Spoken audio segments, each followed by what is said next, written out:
방금 언급하신 김건희 여사 공천 개입 논란. 굉장히 정치권에서 파장이 큽니다. 민주당에서는 심지어 한동훈 대표도 공범이다 이렇게 비판을 했습니다. 목소리 준비했습니다. 김건희 여사 공천 개입 의혹을 덮느라 애쓰는 윤석열 대통령, 한동훈 대표는 공범과 다름없습니다. 영부인의 공천 개입이라는 사상 최악의 국정농단을 국민의힘은 알면서도 덮은 겁니까? 시스템 공천 내세우더니 실상은 마포대교 대통령 김 여사 픽 공천 수습에 바빴던 모양입니다. 한동훈 대표가 김 여사 공천 개입 의혹의 한 줄기라는 뜻입니다. 민주당에서 이렇게 공격하자 국민의힘에서는 이렇게 반응했습니다. 함께 보시죠. 공천, 친명 공천으로 일관했던 과거부터 먼저 반성하기를 바란다. 남의 당 공천에 훈수 두지 마라. 이렇게 반박을 했습니다. 자, 이 사건에 대해서는요. 일단 시기를 좀 나눠서 볼 필요가 있는데 김 여사 공천 개입 의혹 한복판에 서 있는 인물이 바로 명태균이라는 사람입니다. 그런데 이 사람과 김영선 전 의원이 어떤 관계였느냐, 이것을 보여주는 한 대목이 지난 2022년에 수천만 원이 오갔다라는 정황에 있습니다. 구장 선생님, 네. 이게 어떤 일입니까? 네. 김영선 전 의원은 5선을 기록한 의원인데요. 김영선 전 의원이 5선을 기록한 지역은 경남 창원이 아니라 경기도 일산이었습니다. 여기에서 5선을 기록하다가 전직 의원으로 있었는데 윤석열 대통령이 당선한 이후에 그해 지방선거와 함께 보궐선거가 치러졌는데 이 경남 창원에서 이 경기도에서 주로 활동을 해왔던 김영선 전 의원이 경남 창원에 국민의힘 공천을 받아서 당선하게 된 겁니다. 예. 문제는 그러면 김영선 전 의원을 공천하는데 누가 영향력을 행사했느냐. 당시 당대표는 이준석 대표였고 공관위원장은 윤상현 의원이었습니다. 그런데 지금 그 거론이 되고 있는 명태균 씨가 혹시 막후에서 김영선 전 의원이 경남 창원에 공천받는데 역할한 거 아닌가. 그런데 이 명 씨가 이 김건희 여사와 친분이 있는 것으로 알려지고 있다 보니까 이 김 여사의 공천 개입으로 번진 겁니다. 지금 또 다른 논란이 되고 있는 것은 2022년에 김영선 전 의원이 경남 창원에 공천을 받았을 때 그때 명 씨에게 국회의원 당선된 이후에 6천만 원에 달하는 이 거액을 송금한 것이 드러나다 보니까 혹시 이것이 명 씨가 김영선 전 의원의 공천을 성사시켜준 대가성 아니냐, 이런 새로운 의혹이 지금 제기된 상태입니다. 예, 대가성 아니냐. 명태균 씨는 이렇게 밝혔습니다. 공천 대가가 아니라 개인 간 금전 거래다. 그러니까 본인이 빌려준 돈을 돌려받은 것이다. 자, 여기까지 객관적인 자료들, 객관적이라고 보기에는 좀 그렇지만 본인들의 주장들을 저희가 정리를 해드렸고요. 김 전 부대변인님, 네. 이제 궁금한 것들을 좀 여쭤보겠습니다. 네. 여권에서 이 사건을 어떻게 보고 계세요? 그러니까 우선적으로 공천을 실제로 김건희 여사가 김영선 전 의원한테 김해 쪽으로 가게 해서 공천이 이루어지고 당선이 됐으면 문제인데 이른바 컷오프가 됐습니다.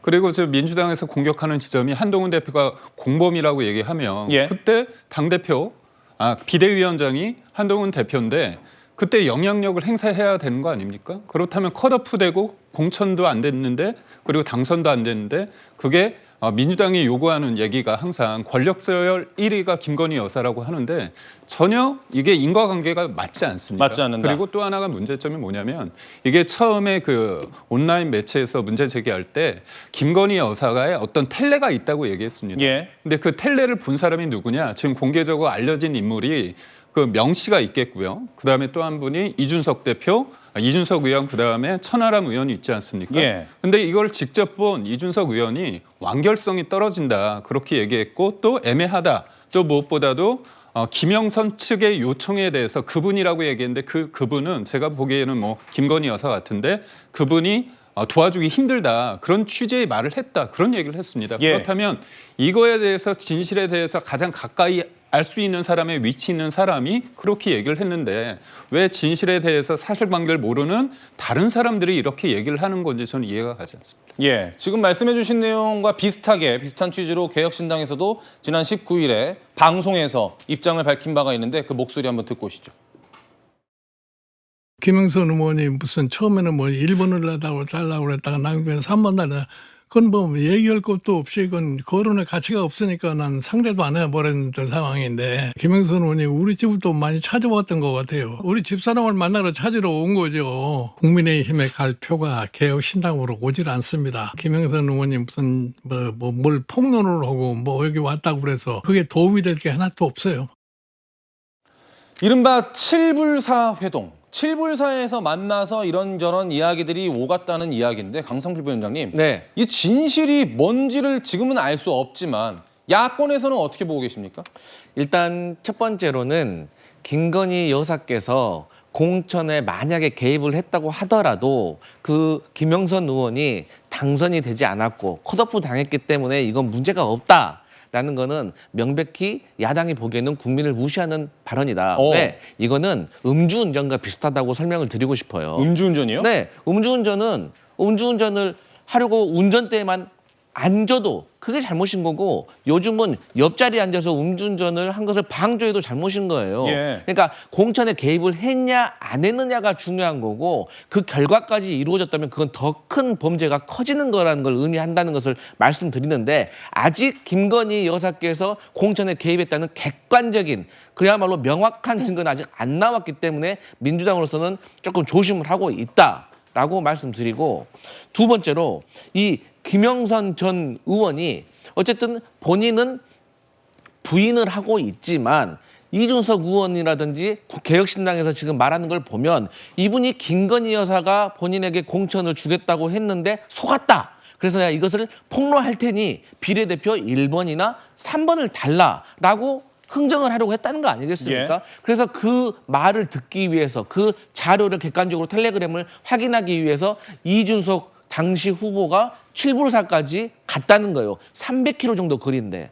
그런데 그 다음 정황을 보면 개혁신당에서는 제가 봤을 때는 아무래도 이 공천 개입과 관련된 이 텔레그램 메시지가 있다고 하더라도 이걸 비례대표 주기는 부담스러웠을 겁니다. 그래서 비례대표는 못 주고 이걸 폭로만 하자 이렇게 설득하는 과정이 있었기 때문에 천하람 의원이 이틀 정도 더 머물렀던 것으로 보이고 예. 그래서 이 전체적인 상황 속에서 그럼 명태균 씨는 과연 정말 김건희 여사와 김영선 전 의원 간의 메신저 역할을 한 것인가 아니면 여당의 주장처럼 허풍쟁이에 불과한 것인가 이거는 첫 번째로는 이 언론사에서 밝혀야 될 문제라고 보여지고 예. 저는 또 대통령실에서 이 정도로 문제가 커졌으면 입장을 내야 되는 것이 아닌가. 만약에 명태균 씨가 허풍이라면 고소고발이라도 해야 되는 것이 아닌가 그렇게 보여집니다. 예, 고소고발. 명태균 씨는 일단 왜곡 보도라고 언론 채널을 고소를 했죠, 부장수님. 그렇습니다. 그러니까 명 씨는 이제 처음 의혹을 보도한 이 언론사와 기자를 상대로 이 명예훼손 고소를 지금 하는 상태이기 때문에 앞으로 경찰의 수사를 좀 지켜볼 필요가 있어 보입니다. 이것은 2022년 6.1 공천과 2024년 이 4.10 공천 이 두 번의 공천 과정에 명 씨가 과연 어떤 역할을 했는지 그리고 그 과정에 김건희 여사의 역할이 있었는지 없었는지 이거에 따라서 이 크게 이 진위 공방이 달라질 수 있기 때문에 이 신속하고 빠른 어떤 경찰의 수사가 필요해 보이는 이 대목입니다. 알겠습니다. 앞으로 어떻게 이야기가 전개될지 지켜보도록 하겠습니다.